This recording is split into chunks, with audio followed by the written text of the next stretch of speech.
Best varicose veins చికిత్సనే పొందండి. నొప్పి లేని చికిత్స కోసం సంప్రదించండి ఎవిస్ హాస్పిటల్. నమస్కారం. మాఘ పురాణం 13వ అధ్యాయంలోకి వచ్చాం. వశిష్ఠ మహర్షి దిలీప మహారాజుకు చెప్తున్నారట, మాఘ స్నానము వైకుంఠ ప్రాప్తిని ఎలాంటి వాడికైనా కలిగిస్తుంది. మాఘ స్నానం చేయటం వల్ల వైకుంఠ ప్రాప్తి కలుగుతుంది. ఎలాంటి వాడైన వాడు, వీడు వాడు అంటే ఈ తప్పు చేసిన వాడు ఇలాంటి తప్పు చేసిన వాళ్ళకి వస్తుందా అలాంటి ప్రశ్నలు వేయకూడదు. మాఘ స్నానం ఎలాంటి వాడికైనా దీన్ని కలిగిస్తుందని చెప్తూ ఏం చెప్పారంటే ఒక విశేషమైన కథని చెప్తున్నారు. పూర్వంట గోదావరి తీరంలో సుశీలుడని ఒక కర్మిష్ఠైన వేద పండితుడు ఉండేవాడు. అతను ఏం చేశాడు, ఒకరోజు ప్రయాణం చేస్తూ దారి తప్పి ఒక భయంకరమైన అరణ్యంలోకి వెళ్ళిపోయాడు. తూర్పు పడమరలు తెలియల, చెట్లు గవి పెద్దవిగా ఉంటే తూర్పు సూర్యుడు ఏవైపు ఉదయిస్తున్నాడు, ఏవైపు అస్తమిస్తున్నాడు, ఎటెళ్ళాలి కొంత అవగాహన వస్తుంది. ఏ అవగాహన లేకపోయింది.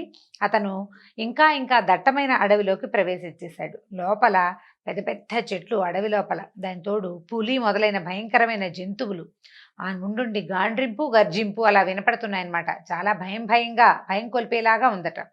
అయితే ఆ సమయంలో ఈయన ఏం చేశాడు, కొంచెం మిట్ట మధ్యాహ్నం అయింది, ఎండమాడుతోంది తెలుస్తోంది. మెల్లిగా ఇంకో 2-3 గంటలు గడిచేసరికి చీకటి పడిపోతుంది. ఎలాగైనా అరణ్యాన్ని దాటి ఏదో ఒక పక్కకి, ఓ పల్లె ఉన్న వైపుకి వెళ్ళిపోతే తర్వాత ఇల్లు చేరే మార్గం చూసుకోవచ్చని అటు ఇటు తిరుగాడుతున్నాడట. అతను ఆ తిరుగుతుంటే అక్కడ ఒక భయంకరమైన రాక్షసుణ్ణి చూసేట. అతను ఎట్లా ఉన్నాడు, వాడి పాదాలు చెండ్ర చెట్టులాగా ఉన్నాయట. చెండ్ర చెట్టు మొదలులాగా ఉంది పాదాలు. అక్కడి నుంచి పాదాలు మాత్రం చెట్టుగా ఉండి పై శరీరము భయంకరమైన రాక్షసాకారాన్ని కలిగి ఉంది. పై శరీరం రాక్షసాకారం, పాదాలు మాత్రం చెట్ల మొదల్లాగా కనిపిస్తోంది. ఈ చెట్టు కొమ్మలు అవి ఇవి అటు ఇటు కదులుతూ, ముళ్ళు ఉన్న చెట్లు కూడా కదులుతూ ఈ రాక్షసుడి తాలూకు శరీరానికి గుచ్చుకుని రక్తం గారుతోందట. అతనికి కదిలే అవకాశం లేదు. ఎందుకంటే కాళ్ళు చెట్టు మొదల్లాగా ఉండి భూమికి పాతుకుపోయినాయి. పై శరీరం రాక్షసాకారమే, అరుస్తున్నాడు తప్ప అతనికి కదిలే అవకాశం లేదు. ఆ చెట్లు అవి ఇవి కదిలినప్పుడల్లా అతనికి ముళ్ళు కొమ్మలు గుచ్చుకుని తప్పించుకునే అవకాశం లేక మొహం మీద చేతుల మీద అక్కడను బాగా గాయాలయ్యి రక్తం స్రవిస్తోందట. అయితే అది చూసేసరికల్లా పైగా వాడు ఏడుస్తున్నాడు కూడా రాక్షసుడు. మరి నొప్పి మంట పుడుతుంది, అది అణుచుకుని ఇంకో పక్కకి వెళ్ళే అవకాశం లేదు. పెద్దగా అరుస్తున్నాడు, ఏడుస్తున్నాడట. చూసేసరికల్లా సుశీలుడికి భయం వేసింది, చాలా భయం కొల్పింది. ధైర్యం కోసం ఏం చేశాడట, మరి ఏదో ఒకటి, ఎవరు మాట్లాడేవాళ్ళు లేకపోతే ఎవరితోనో మాట్లాడితే ధైర్యం వస్తుంది. ఇక్కడ మాట్లాడేవాళ్ళు ఎవరు లేరు. పైకి ఉచ్చైశ్రవంతో ఏం చేస్తున్నాడట, వేదమంత్రాలను చదవటం ప్రారంభించాడు. వేదంలో ఏవో 2 పనసలు అప్పచెప్పాడు పైకి పెద్దగా స్వరంతో. అక్కడి నుంచి విష్ణు సహస్రనామాలు లాంటివి హరినామ సంకీర్తన పెద్దగా చదవటం మొదలుపెట్టాట. చాలాసేపటి తర్వాత అంటే సహస్రనామాలు అవి ఇవి చదివాక కొద్దిగా స్థిమితపడి ఏం అడిగాడంటే, రాక్షసుని అడిగాడు పోయి, ఎవరయ్య నువ్వు, ఇలాంటి పరిస్థితి ఎందుకుంది, పైన చూస్తే రాక్షసాకారం, కింద చూస్తే చెట్టు మొదలలే ఉన్నావు, ఎందుకు ఇలా ఉన్నావు అని అడిగాడు. అడిగేసరికల్ రాక్షసుడు చెప్పాడు, మహాత్మా, నేను పూర్వజన్మల్లో ఒక్క పుణ్యకార్యం కూడా చేయలేదు. నేను చేసినవన్నీ పాపకర్మలే. గోకర్ణ తీరంలో మధువ్రతం అనే గ్రామానికి గ్రామాధికారిగా ఉండేవాడిని. అందరితోటూ అన్ని విషయాలను మాట్లాడేవాడిని. కానీ ఎవ్వరికీ ఏ పని ఎప్పుడూ చేసిన వాడిని కాను. ఎంతో ధనం కూడబెట్టాను, కానీ ఏనాడు ఎవరికేమీ ఇవ్వలేదు. స్నానదాన పూజాధికాలు వేటిని నేను ఆచరించలేదు. దైవ పూజ అంటే ఏమిటో తెలియదు నాకు. ఈ రకంగా ప్రతి వాళ్ళని ఇబ్బంది పెడుతూ ఏ పూజా పునస్కారము సత్కర్మలు చేయక చివరికి నేను మరణించాను. నరకంలో చాలా కాలం ఉన్నాను. తర్వాత కుక్క, గాడిద మొదలైనటువంటి నీచ జంతువుల జన్మల్ని పొందాను. ప్రస్తుతం నా పాదాలు చెండ్ర చెట్టుగా, దాని ముళ్ళ కొమ్మలు అంటే చెండ్ర చెట్టు మారిపోయింది, దాని ముళ్ళ కొమ్మలు బాధింపగా ఎటూ కదలలేని ఈ జన్మలోకి వచ్చాను నేను. అంటే ముందు జన్మలేమో కుక్క, గాడిద మొదలైన సాధారణ జంతువు జన్మలొచ్చి ఈసారి ఎట్లా వచ్చిందంటే వాడి మొదలు మాత్రం, అంటే పాదాలు మాత్రము చెండ్ర చెట్టు, పై శరీర భాగం ఉంది. చెండ్ర చెట్టు కదిలితేనే దానికి సన్నటి ముళ్ళు ఉంటాయి, అవి గుచ్చుకుని బాగా బాధపడుతున్నాడు. ఏమీ కదలలేను, మరణం వచ్చేదాకా నేను ఇలా ఉండాల్సిందే అని చెప్పి, నీలాంటి పుణ్యాత్ముడిని చూడడం వల్ల ఈ మాత్రం నాకు పూర్వస్మృతి కలిగింది నాయన. నువ్వు పుణ్యాత్ముడివే కాక నువ్వు చదివినటువంటి వేద పనస వల్ల, విష్ణునామ సంకీర్తన వల్ల నా పూర్వజన్మ ఏదో, ఏ చెడ్డ పని వల్ల, ఏ సత్కార్యము చేయకపోవటం వల్ల నేను ఇలా అయ్యాను, నాకు స్మృతి కలిగి తెలిసింది అని చెప్పాడు. అని చెప్పి ఏమన్నాడు, ఎట్లా అయినా నువ్వు నన్ను రక్షించాలి నాయన. ఎంతోమంది ఈ అడవిలో తిరుగుతారు, ఎవరిని చూసినా నాకు అరుపులు కేకలు వచ్చేవి కానీ ఇలా ఊహ రాలేదు. నిన్ను చూశాక నాకు ఆ ఊహ అంటే నాకు ఆ విషయం అర్థమైంది. కాబట్టి దయచేసి నన్ను ఇందులో ఇచ్చి రక్షించు నాయనా అని పరి విధాల బతిమలాడేట. సుశీలుడు కూడా వాడి స్థితికి చాలా విచారించాడు. అయ్యో పాపం అని వాడిని ఉద్ధరించాలని భావించి పోయి ఇక్కడ సమీపంలో నీళ్లున్నాయా అని అడిగాడు. ఎక్కడైనా నీళ్లు చెరువు ఏమైనా ఉందా అంటే ఏమన్నాడు, 12 యోజనాల దూరంలో ఇక్కడి నుంచి 12 యోజనాలు వెళ్తే అక్కడ చెరువు ఉందని చెప్పాడట. చెప్పేసరికల్లా ఇతను ఏం చేశాడు, నీకు సంతానం ఉందా అని సుశీలుడు కనుక్కున్నాడు. పిల్ల జల్లా ఉన్నారా అంటే ఇది సరిపోయేటప్పటికి నీకు పిల్లలు ఉన్నారా అని అడిగాడనమాట. అప్పుడు రాక్షసుడు ఏం చెప్పాడంటే నాకు ఆ జన్మలో 4 పుత్రులు, వాళ్ళు నాలాంటి వాళ్ళే, వాళ్ళ సంతానం కూడా అలాంటిదే.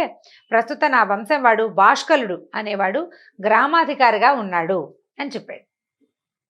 అందరంతే, నా కొడుకులు వాళ్ళు నాలాంటి వాళ్ళే, వాళ్ళ పిల్లలు నాలాంటి వాళ్ళే, కానీ నా వంశానికి చెందిన భాష్కలుడు అనేవాడు అక్కడ అధికారిగా ఉన్నాడు. అయితే సుశీలుడు ఏమన్నాడంటే పోయి నువ్వు ధైర్యంగా ఉండు నాయనా, నేను నీ వంశం వాడితోటి మాట్లాడి నీకొచ్చిన ఆపదని పోగొడతానని చెప్పాడట. సరే రాక్షసుడి పూర్వజన్మలోని వంశంలో ఉన్న వాళ్ళని వెతుకుతూ అంటే ఆ భాష్కలుడు అనే వాడిని వెతుకుతూ సుశీలుడు ఆ గ్రామం వైపు వెళ్ళిపోయాడట. అప్పుడు ఆ భాష్కలుని ఎక్కడున్నాడో కనుక్కున్నటువంటి సుశీలుడు ఇతని తాలూకు పూర్వజన్మ వృత్తాంతం అంతా చెప్పాడట. నీ పూర్వీకుడికి ఇలాంటి ఉంది నాయనా, అతను అట్లా అడవిలో చెండ్ర చెట్టు మొదలుగా ఉండి పైభాగం రాక్షసాకారం నుండి చాలా బాధపడుతున్నాడు అని చెప్పాడు. చెప్పేసరికల్లా భాష్కలుడు అడిగాడు, బాబు ఇంత పని చేశారు మీరు, అక్కడ చూసి వచ్చి ఇప్పుడు నాకు తెలియజేశారు, ఇతనికి ఆ బాధలు పోయి నా పూర్వీకుడు నా వంశంలో పెద్దవాడైన వాడు హాయిగా అంటే స్వర్గంలోకో లేకపోతే ఏదైనా ఉత్తమ గతిని పొందే మార్గాన్ని సూచించమని అడిగాడు. అడిగేసరికల్లా అయితే ఈయన ఏం చెప్పాడంటే నువ్వు మాఘమాసంలో నదీ స్నానం చేయమని చెప్పాడట సుశీలుడు. శివుని కానీ కేశవుని కానీ నీ ఇష్టదైవాన్ని కానీ పూజించు, పురాణము చదువు లేదా విను, బ్రాహ్మణులకు యథాశక్తిగా భోజనం పెట్టి వస్త్ర సువర్ణాది దానములు చెయ్యి. దీనివల్ల నీ పాపాలు పోయి నీకు పుణ్యం కలగటమే కాకుండా పూర్వులైన నీ పితృదేవతలకి కూడా పాపక్షయము పొంది పుణ్యలోకముల్ని అందుదురు. అంటే పాపక్షయం కలుగుతుంది, పుణ్యలోకం అందుతుంది అన్నమాట. కాబట్టి నువ్వు ఈ స్నానాలు 7 విధాలు నాయన, స్నాన విధి నేను చెప్తాను, ఈ విధుల్లో ఏదైనా పాటించచ్చు అని చెప్తూ ఏం చెప్పాడు, మాఘ స్నానం చేయి, నువ్వు కనుక స్నానం చేస్తే నీకే కాదు నీ పితృదేవతలకు కూడా, నీ ముందు తరంలో ఉన్న పెద్దవాళ్ళకు కూడా ఆ పుణ్యం దొరుకుతుంది, అంటే లభిస్తుందని చెప్పాడు. చెప్పి ఏం చెప్పాడంటే మంత్రాలు చదువుతూ చేసే స్నానం మంత్రస్నానం, మట్టిని రాసుకొని చేసే స్నానం మృత్తికా స్నానం, భౌమ స్నానం అని కూడా అంటారట దాన్ని. తర్వాత మూడోది ఏం చెప్తున్నారు, భస్మమును శరీరానికి రాసుకుని చేసే స్నానాన్ని ఆగ్నేయ స్నానము అంటారు. తర్వాత గోవులు నడిచినప్పుడు పైకి ఎగిరిన దుమ్ము మీద పడినట్లుగా చేసుకుంటే దాన్ని వాయవ్య స్నానం అంటారట. గోధూళి గనక మన మీద పడితే దాన్ని స్నానంగా భావిస్తే అది వాయవ్య స్నానం అంటారట. తర్వాత నదులు చెరువులు మున్నగు వాటిలో చేసే స్నానాన్ని వారుణ స్నానము. తర్వాత ఎండగా ఉన్నప్పుడు వానలో గనక స్నానం చేస్తే, అంటే ఎండ వాన కలిసి వచ్చినప్పుడు కనుక ఆ వానలో గనక స్నానం చేస్తే దాన్ని దివ్య స్నానం అంటారు. ఆఖరిది మనసులో శ్రీహరిని స్మరించుకుంటూ ఎక్కడ స్నానం చేసినా కూడా దాన్ని మానస స్నానము అంటారు. కాబట్టి ఏం చెప్తున్నాడు, ప్రాతకాలంలో స్నానం చేయలేని అశక్తులు, వృద్ధులు, రోగిష్ఠులు, అనారోగ్యంతో ఉన్నవాళ్ళు వీళ్ళు తడి వస్త్రంతో శరీరాన్ని తుడుచుకోవచ్చు. జుట్టు ముడేసుకుని స్నానం చేయాలి, జుట్టు విరబోసుకుని స్నానం చేయకూడదు. తల స్నానం చేశాక తల ముడేసుకున్నాక శరీర స్నానం చేయాలట అని చెప్పాడు. స్నానం చేసేటప్పుడు అంటే ఎక్కడైనా మనం నదిలో కానీ వాపి కూప తటాకాదులో స్నానం చేసేటప్పుడు పురుషులు తప్పకుండా కౌపీనం ధరించాలి, వివస్త్రలుగా నీటిలోకి దిగకూడదు. మగవాళ్ళు కౌపీనం ధరించాలి, స్త్రీలు చీరని పైనుంచి కిందకి చుట్టబెట్టుకుని స్నానం చేయాలన్నమాట. ఒకవేళ మనం ఏం చేయాలి, ఇలాంటప్పుడు భగవంతుని స్మరించేటప్పుడు తుమ్ము కానీ సడన్గా గొంతులోకి ఫ్లమ్ వచ్చేస్తుంది, ఉమ్మేయాల్సి వస్తుంది, ఆవలింత కానీ మాలిన్యం ఏదైనా మురికిని ముట్టుకోవడం కానీ దుష్టులతో మాట్లాడడం మొదలైనవి తప్పనిసరి అయితే ఆచమనం చేయాలి. స్నానం అప్పుడు కూడా, స్నానం చేసేటప్పుడు కూడా ఇలాంటి పరిస్థితులు ఏమన్నా అంటే నదీ స్నానం చేసేటప్పుడు అనమాట, అప్పుడు ఆచమనం చేయాలట. తర్వాత భగవంతుని స్మరిస్తూ కుడి చెవిని తాకాలి. మనం స్తోత్రాలు అవి చదువుకుంటాం చూడండి, దేవుడి దగ్గర కూర్చుంటామా, విష్ణుదాసనామం 11 సార్లు, ఆదిత్య హృదయం 11 సార్లు అలా పెట్టుకుని చదువుతుంటారు చాలామంది. అయితే చదువుతాం. అదే కాకుండా గ్రూప్లో కూర్చొని లలితా సహస్రాలు అవి పారాయణ చేసుకుంటాం, అందరం చేసేదే కదా. పారాయణలో కాసేపు అయ్యేసరికి అలా ఆవలింత వస్తాయి సహజంగా. అదేం పెద్ద విశేషము వింత విడ్డూరము రాకూడదు కాదండి, సహజమైనది కదా. ఆవలింత వచ్చినప్పుడు కుడి చెవిని తాకాలి. కాకపోతే కుడి చెవి యందు దేవతలు ఉంటారట. వారిని ముట్టుకుంటే కనుక, ఆ చెవిని ముట్టుకుంటే ఆ చిన్న మన పాపం పోతుందట. అయితే ఏం చెప్తున్నారు? కుడి చెవిని తాకాలి. అరుణోదయ కాలంలో స్నానం చేయటం ఉత్తమమైన స్నానం. సాధారణంగాను మాఘంలో మరీ మంచిది. తర్వాత సూర్యకిరణాలు తాకుడితే ఆ నీరు శక్తివంతం అవుతుంది. దర్భలతో స్పృశింపబడిన జలమున స్నానం చేయట పవిత్ర స్నానం. స్నానం చేసేటప్పుడు మట్టిని, పసుపు, కుంకుమలు, ఫలములు, పుష్పములు మునుగునవి చెరువులో కానీ నదిలో కానీ ఉంచాలి. తర్వాత శ్రీహరిని లేదా ఇష్టదైవాన్ని స్మరిస్తూ ముందుగా ఏం చేయాలో చెప్తున్నారు. స్నాన విధి అన్నమాట. ముందుగా కుడిపాదాన్ని నీళ్ళల్లో ఉంచాలి. నీటిలో ఉంచాలి అంటే కుడికాలు ముందు పెట్టమంటాను చూడండి. మామూలుగా కూడా గృహప్రవేశాలకి ఏదైనా మంచి రోజు ఎక్కడికైనా మంచి ప్లేస్లోకి వెళ్తున్నప్పుడు కుడికాలు ముందు పెట్టడం. అలాగే నీటిలో కూడా కుడికాలుని ముందు పెట్టాలట. నడుము లోతు అంటే వీళ్ళు మొలలోతు, నడుము లోతు అని చెప్తారు. కరెక్ట్గా నాభి మునగాలి నీటిలో. నాభికి నీరు తగలాలి అన్నమాట. ఆ లోతును నిలబడి సంకల్పాదులను చెప్పుకోవటము, జపతర్పణాదులను చేయాలి. స్నానమైన తర్వాత 3 సార్లు తీర్థాన్ని స్వీకరించి ఒడ్డుకు చేరి 3 దోసెళ్ల నీటిని తీరమున ఉంచి నదిని లేదా చెరువుని ప్రార్థించాలి. నువ్వు నీళ్ళు అంటే వంగి నీళ్ళు తీసి బయట ఉంచాలన్నమాట, బయట పోయాలి. అప్పుడు నదిని ప్రార్థించాలట. 3 సార్లు ప్రదక్షిణ చేయాలి. నదీ స్నానం చేసిన తర్వాత ఏం చేయాలి?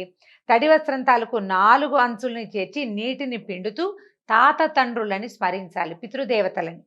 మన నాన్నగారు ఉంటే తాత ముత్తాత వాళ్ళని అట్లా తలుచుకోవాలన్నమాట. ఇలా చేయటం వల్ల పితృదేవతలకు ప్రీతి కలిగించును. ఈ నదీ స్నానం చేసి ఆ బట్టలకి నీరులో తడిసిపోతాయి కదా బట్టలు, ఆ నీటిని పిండితే అది కూడా ఒక చుక్క జలతర్పణంగా పితృదేవతలకి అందుతుందట. ఎంత బాగున్నాయోనండి మన పద్ధతులు. మన తాత తండ్రులను తలుచుకోవటం, తాతల్ని తండ్రుల్ని తలుచుకుంటే మనం బుద్ధిగా ఉంటామండి. మనకు బుద్ధి రావడానికి అది కూడా ఒక మార్గం. అయితే పర్వదినాల్లో చేసిన స్నానం మరింత పుణ్యాన్ని ఇస్తుంది. స్నానం చేసేటప్పుడు ఆపోహిష్టాది మంత్రాలని చదువుతూ చేసుకోవచ్చు. మంత్రం రాని వాళ్ళు ఇష్టదైవాన్ని స్మరిస్తూ నీటిలో మరల మునగాలన్నమాట. సూర్యుని, గంగను, దేవతలను తలుచుకొని నమస్కరిస్తూ ప్రదక్షిణం చేయాలి. గంగా యమునాది నదుల్ని తలుచుకుని నీటిని వేళ్లతో గీయవలని ఇలా అనాలట. గంగా యమునాన్ని తలుచుకుంటూ నీటిని వేళ్లతో గీయాలట. గీసిన తర్వాత ఏం చేయమని చెప్తున్నారో చూడండి. స్నానమును దిగంబరుడే చేయరాదు. ఇందాక చెప్పాం కదా. మళ్ళీ శరీర పై భాగం మగవాళ్ళు వస్త్రంతో కప్పుకోకూడదు, పైన బట్టలు ఉండకూడదు, నడువుకి వస్త్రం ఉండాలన్నమాట. స్త్రీలకి ఏకవస్త్రంతో స్నానం చేయొచ్చు.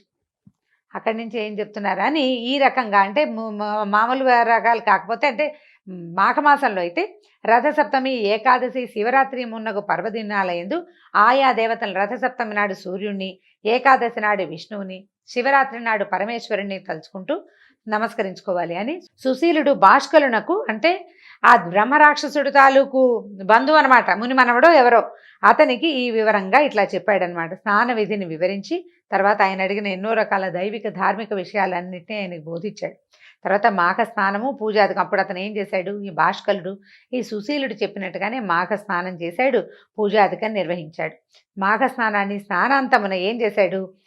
ఈ స్నానం తాలూకు చివర ఎవరైనా చేయవలసిందండి, పెద్దవాళ్ళని తలుచుకోమన్నారు చూడండి. అందుకని ఈయన ఏం చేశాడంటే రాక్షస రూపంలో ఉన్నటువంటి తన పూర్వీకుణ్ణి తలుచుకున్నాడట. తలుచుకుని ఆయన కోసం తర్పణాన్ని విడిచాడు.